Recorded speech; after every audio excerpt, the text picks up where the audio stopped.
Immédiatement, on a engagé un premier aéronef gardien de la Marine nationale qui revenait de Nukuiva pour rallier la zone entre les îles de sa navigation et un deuxième gardien pour venir renforcer cette recherche qui s'est étendue entre Takapoto, Takaroa et l'île de Tikei, la destination initiale. On continue à rechercher.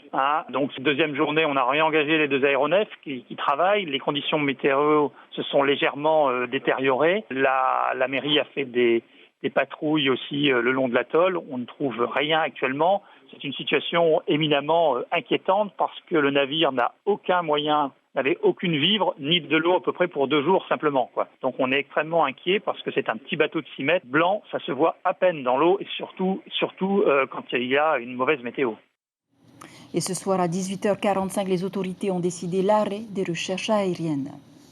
Au chapitre sanitaire, vous l'avez sans doute remarqué, le ministère de la Santé ne communique plus sur l'expansion du Covid-19 en Polynésie, mais un bilan tout de même ce jeudi qui fait état de 491 cas toujours actifs, 46 hospitalisations et 10 décès. Le nombre de cas de Covid augmente de façon significative ces 2 dernières semaines. Outre les premiers cas importés depuis l'ouverture des frontières le 15 juillet, le virus circule désormais entre les Polynésiens même, y compris dans les îles. La promiscuité et les rassemblements jouent un rôle important dans l'expansion de l'épidémie. Natacha Silagé, Hiroterurotoa. Et toi, alors, tu te sens comment depuis ce matin? Très bien. De plus en plus de consultations chaque jour. Les médecins du privé prescrivent des tests Covid à l'appel pour rassurer leurs patients. La courbe est en hausse.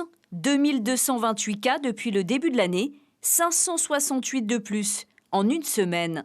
Ça vous inquiète en fait? Vous préférez vous assurer que ce n'est pas le Covid?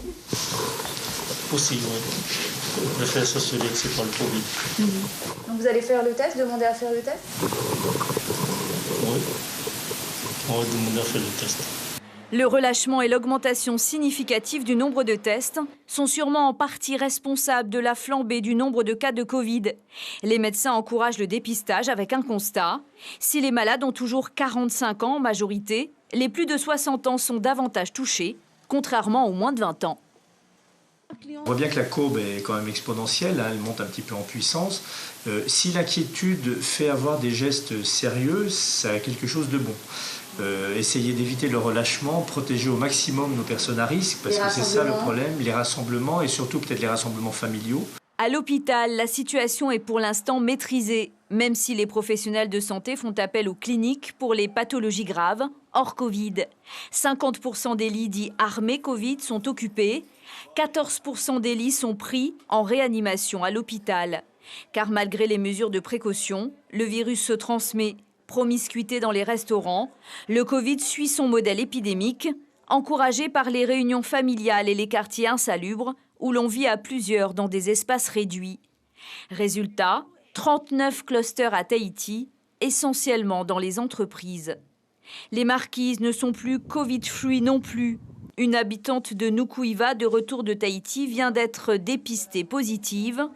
Toutes les personnes qu'elle a rencontrées vont être testés à leur tour. Je rappelle qu'actuellement, il n'y a aucune obligation de se tester lorsque l'on revient de Tahiti.